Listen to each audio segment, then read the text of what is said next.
Hello friends, आज इस video में हम बात करेंगे एक स्टूडेंट जो कनाडा स्टडी वीज़ा के लिए अप्लाई करना चाहता है उसके पास कितने टोटल फंड्स होने चाहिए अगर वो कनाडा स्टडी वीज़ा अप्लाई करना चाहता है। उसमें से कितने फ़ंड्स उसको पहले पे करने पड़ेंगे और कितने फ़ंड्स उसको अपने बैंक में शो करने पड़ेंगे। ये बहुत बड़ा क्वेश्चन है और हर एक उस बच्चे के साथ जुड़ा हुआ जो कनाडा स्टडी वीज़ा के लिए अप्लाई करना चाहता है। डेली बेसिस पे मालूम ही नहीं कि कितने बच्चे हमें कॉन्टैक्ट करते हैं, चाहे वो कॉल करते हैं, चाहे वो व्हाट्सएप पे हमें कॉन्टैक्ट करते हैं, यूट्यूब पे हमें कमेंट करते हैं, जहाँ हमारे इंस्टाग्राम पे डीएम करते हैं। बहुत सारे बच्चे हैं जो डेली बेसिस पे फ़ंड्स को लेकर बहुत सारे क्वेश्चन पूछते हैं। आज मैं कोशिश करूँगा कि कनाडा स्टडी वीज़ा के लिए जो फ़ंड्स हैं, जहाँ जीआईसी, ट्यूशन फ़ीस, कितने फ़ंड्स आपको कैसे शो करने हैं, कौन फ़ंड शो कर सकता है, हर एक चीज़ मैं आपके साथ बहुत क्लियरली और बहुत ही सिंपल वर्ड्स में शेयर करूँगा, ताकि आपके माइंड में कोई भी डाउट, कोई भी क्वेश्चन फ़ंड्स को लेकर पेंडिंग ना रहे। इसके अलावा आपको कोई भी और वीडियो फंड्स को लेकर देखने की यूट्यूब पे कोई ज़रूरत नहीं है। मगर आपसे एक रिक्वेस्ट है इस वीडियो को शुरू करने से पहले कि आप हमारे इस यूट्यूब चैनल को सब्सक्राइब और इस वीडियो को लाइक और शेयर ज़रूर कर दें। सबसे पहले बात करेंगे, जो स्टूडेंट कनाडा स्टडी वीज़ा के लिए अप्लाई करना चाहता है उसके पास टोटल कितने फ़ंड्स होने चाहिए। अभी फ़ंड्स होने चाहिए, उसमें से कितने पे करेगा, कितने वो बैंक में शो करेगा, वो बाद में बात करेंगे।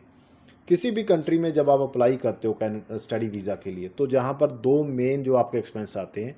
पहला एक्सपेंस होता है आपका ट्यूशन फ़ीस का। ट्यूशन फ़ीस जिस भी कॉलेज यूनिवर्सिटी में आप अप्लाई करते हो, किस प्रोग्राम में आप अप्लाई करते हो, जब उसका आपको ऑफ़र लेटर आता है, उस ऑफ़र लेटर पे आपकी ट्यूशन फ़ी मेंशन की जाती है कि फ़र्स्ट ईयर की ट्यूशन फ़ीस आपकी कितनी है। चाहे आप कनाडा जा रहे हो, आप यूके जा रहे हो, यूएसए जा रहे हो, कहीं भी जा रहे हो, तो आपको पहले ये चीज़ क्लियर कर दी जाती है कि इस प्रोग्राम के लिए आपको 1 साल के लिए इतना फ़ीस देना पड़ेगा। अभी कनाडा में रूल क्या कहता है कि अगर आपकी फ़ाइल एसडीएस कैटेगरी में जाएगी, तो आपको 1 ईयर की फ़ीस, जो भी आपका फर्स्ट ईयर होगा उसकी फ़ीस पहले पे करनी है कॉलेज को। उसका फ़ीस रिसीट और उसका एलओए जो लेटर ऑफ एक्सेप्टेंस है, वो आपने साथ में लगाना है जब आप कनाडा स्टडी वीज़ा के लिए अपनी फ़ाइल लॉन्च करेंगे एम्बेसी में। ये पहला रूल है एसडीएस का। अभी वो फ़ीस कितनी हो सकती है कनाडा में, जो कम से कम फ़ीस की हम बात करते हैं तो वो 8 to 9,000 से स्टार्ट हो जाती है और वो फ़ीस जाती है 35,000 तक। 35,000 कनेडियन डॉलर की मैं बात कर रहा हूँ। मगर जो एवरेज फ़ीस रहती है मैक्सिमम कॉलेज यूनिवर्सिटीज़ की, जहाँ पर हम बात करते हैं कि आप अंडर ग्रेजुएट डिप्लोमा में अप्लाई करते हो जो 2 साल का रहता है एक अच्छे डीएलआई में, जिसके पास पोस्ट स्टडी वर्क परमिट है, तो उसकी फ़ीस स्टार्ट हो जाती है 10,000 कनेडियन डॉलर से और 20-22 हज़ार डॉलर तक वो फ़ीस आपकी जाती है। तो वो डिपेंड करता है कि आपके कॉलेज में जहाँ पर आपने अप्लाई किया है, किस प्रोग्राम में आपने अप्लाई किया है, वहाँ का फ़ीस कितना है। एक तो आपने उसको कैलकुलेट करना है। दूसरा जो होता है कॉस्ट, वो होता है लिविंग कॉस्ट का, जिसको हम कनाडा में जीआईसी भी बोलते हैं। जीआईसी बहुत सिंपल है। आप किसी भी प्रोग्राम में जा रहे हो, किसी भी प्रोविंस में जा रहे हो, किसी भी इनटेक में जा रहे हो, वो फिक्स है 10,200 कनेडियन डॉलर।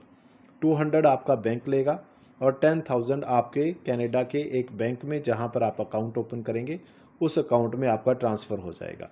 वो पैसा आपका ही है, वो आपको ही वापस मिलेगा, मगर आपको पहले पे करना पड़ेगा। जाने से पहले आप इसको एक्सपेंस में काउंट कर सकते हो कि आपको टोटल कितने फंड्स चाहिए।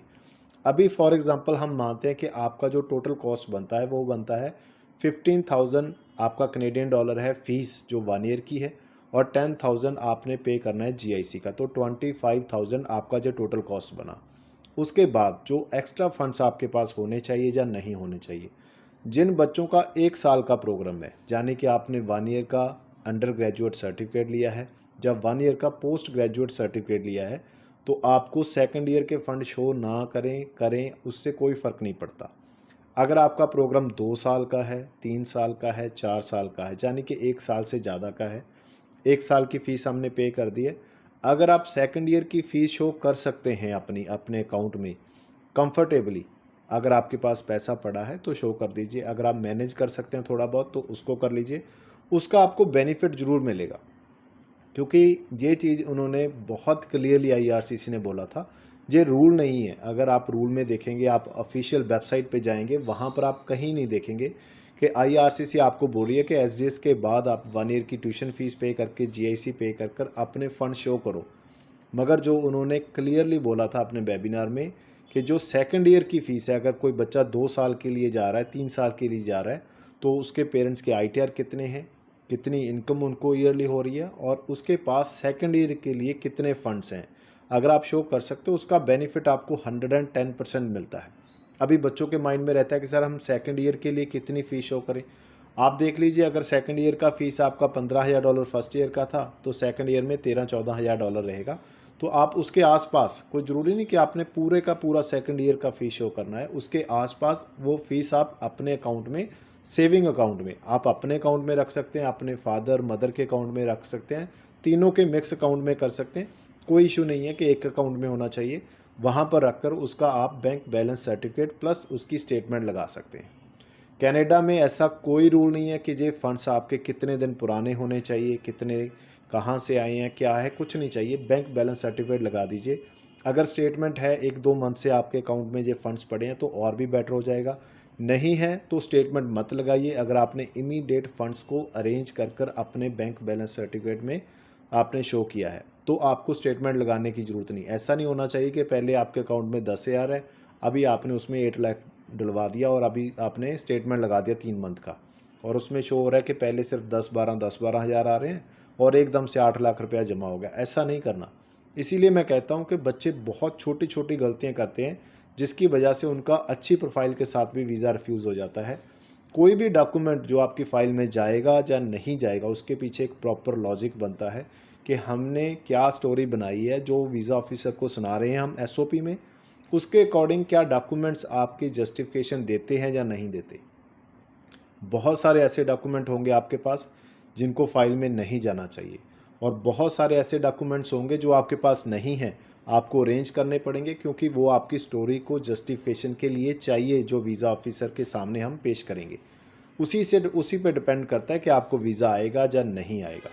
इसके बाद जो आपके पास अनदर आपका कॉस्ट रहता है, उसमें 5 to 6,000 आपका मेडिकल का कॉस्ट आता है, $150 आपकी एम्बेसी फ़ीस होती है और $85 आपकी एम्बेसी फ़ीस होती है। आप सभी को मिलाकर इसमें मान सकते हैं कि 15 से 20,000 रुपया आपका इसमें चला जाएगा।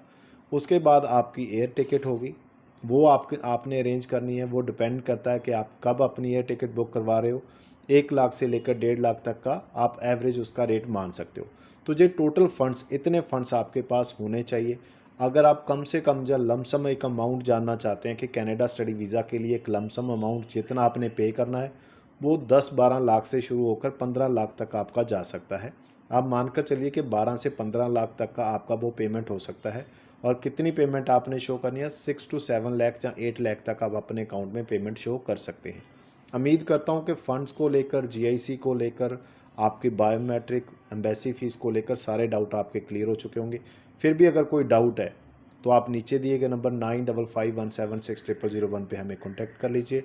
अपनी प्रोफाइल शेयर करिए। कोई भी बच्चा हमारे साथ अपनी फ़ाइल प्रोसेस करना चाहता है, स्टडी वीज़ा के लिए कोई भी प्रोसेसिंग फ़ीस हम चार्ज नहीं करते। आप अपने पेरेंट्स का विजिटर वीज़ा लगाना चाहते हैं, कोई बच्चा टूरिस्ट वीज़ा लगाना चाहता है, कोई स्पाउस ओपन वर्क परमिट के लिए अप्लाई करना चाहता है, तो हमारी total fees, processing fees just 25,000 है। उससे ज़्यादा आपसे 1 रुपया भी चार्ज नहीं किया जाएगा। अगर मार्केट में आप चेक करते हो तो बहुत बड़ी अमाउंट आपसे प्रोसेसिंग फ़ीस के नाम से ली जाती है, खासकर स्पाउस ओपन वर्क परमिट वाले बच्चे।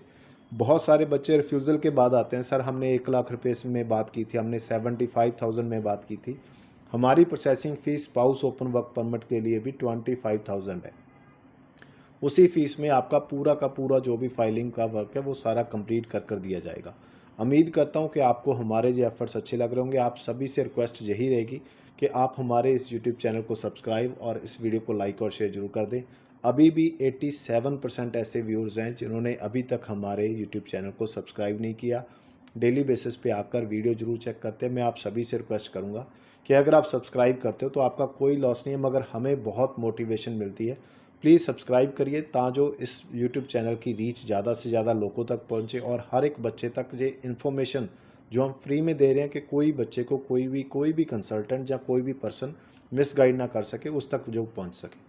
थैंक यू सो मच इस वीडियो को लास्ट तक देखने के लिए। ऐसे ही आप हमें सपोर्ट करते रहिए। Thank you.